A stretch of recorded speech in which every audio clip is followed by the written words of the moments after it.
Hello, good afternoon, good morning, wherever you are in the world. Welcome to the channel. My name is Rivka, and today we're doing a little bit of a continuation and talk about the sigils that Solee, hello Solee, Hello.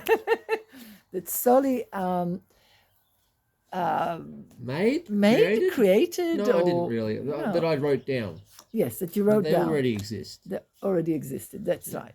So I was just wondering if we could talk a little bit about how they came, like where were they before, in a sense, or where'd they come from? They are a two-dimensional representation of the essence of a something. So, this is pressure.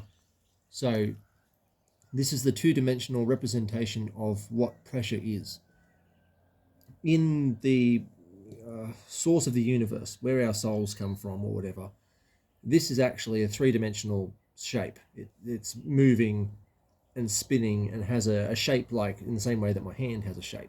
This Okay. is simply the two-dimensional representation of it. And I use these like people would use a spell or something of that nature, but instead of having to hold them in my head, the shape or the idea of it, I can actually use a two-dimensional image of such. I can draw it on myself or whatever. Or you can mentally hold that image in your head instead of the actual thing that you want to do. So how would you use it, as in, uh, like we're talking? Pick another one up. So it's maybe we'll find something that is so this Dispel. spell. Yeah. So how would you use it in your life, or if something happened? What's the way to Oh, use I mean, it? if you have something negative upon you which you think is a spell, this is a way of removing it. Okay, so you said you drew it on your body, or you hold it in your hand. I use it in drawings. I use Yeah, it you on you my can. felt. I'd put on my car. Honestly, I draw all over my car, and that's something that I draw on my car.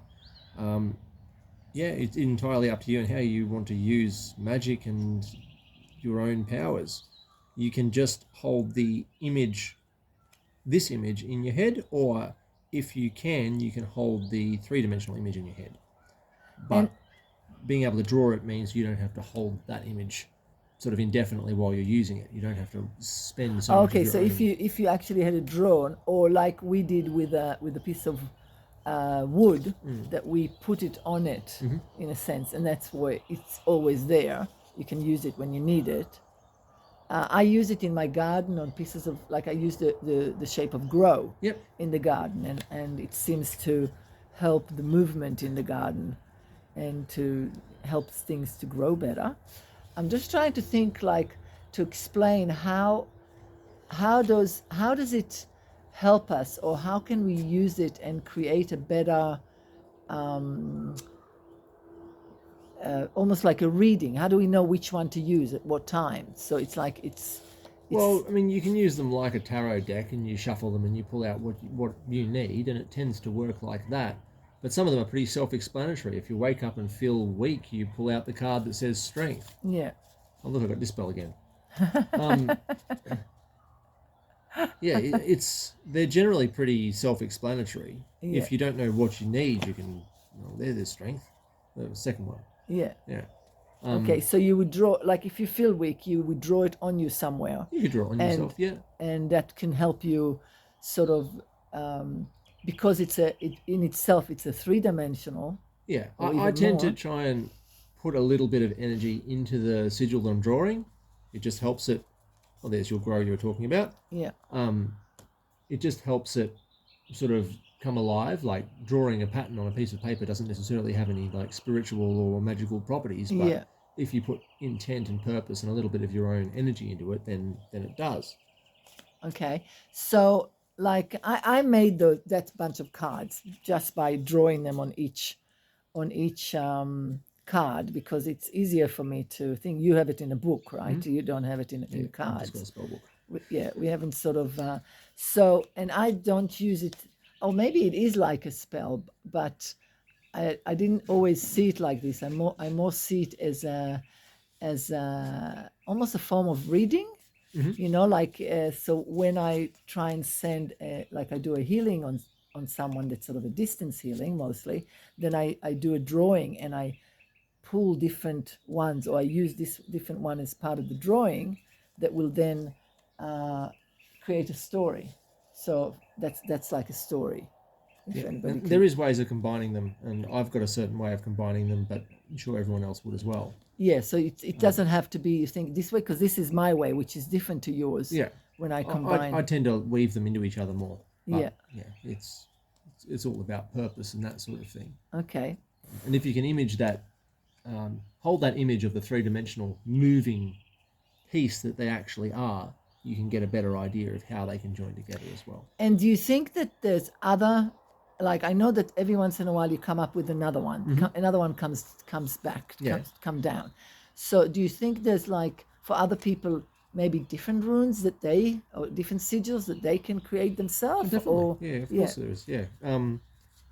I suspect that my representation of things, like even if you pulled them from the same source and drew them, would not be exactly the same. But that's just the style of artistry or drawing as well, I suppose. Okay. Because I have seen these images, like very similar symbols, and generally they hold very similar meanings, but not exactly the same. So in a part, that's language as well. It's just how I speak or understand things as different words. Yeah.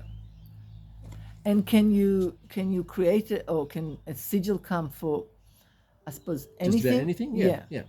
So an example, what am I thinking now? A guava? Yes. There would be a sigil for a guava. Why would it be relevant? I don't know. But there is. There would be a symbol or one of these things for not just all, like, whatever these would be called, but for all physical things as well.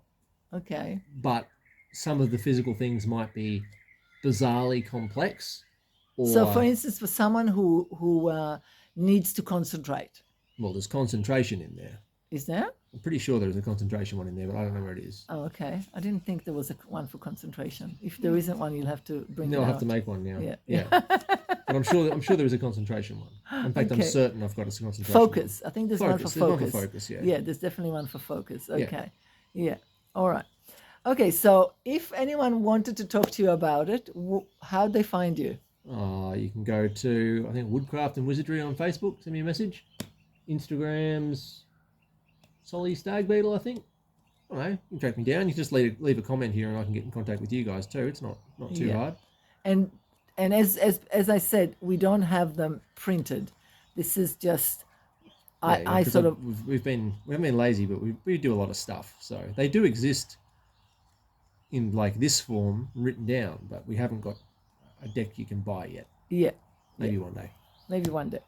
All right. Thank you so much, Solee. This is something that I just wanted to bring out there, mostly because I do use it a lot, and I find them ridiculously helpful. And also, particularly in a distance, when I do distance healing or distance paintings or drawings for people, or when I do my scarves or any art, I always find that I put something in it. It depends on what the thing is, and I think you're doing a similar thing, and so it's very helpful because the minute it's on something and somebody else is using it, it's like the energy tend to continue with it. It takes it with it. Yeah. And so it's very, very useful like that. As usual, if you find anyone that you think would be interested, please share it. Please like, because then we know that people liked it and had ideas. And if you want to contact Solee, he left the contact, and you're more than welcome to leave a message, and I can always connect between you. Thank you so much, Solee. I really appreciate it. Lots of love to everyone. Bye. Bye.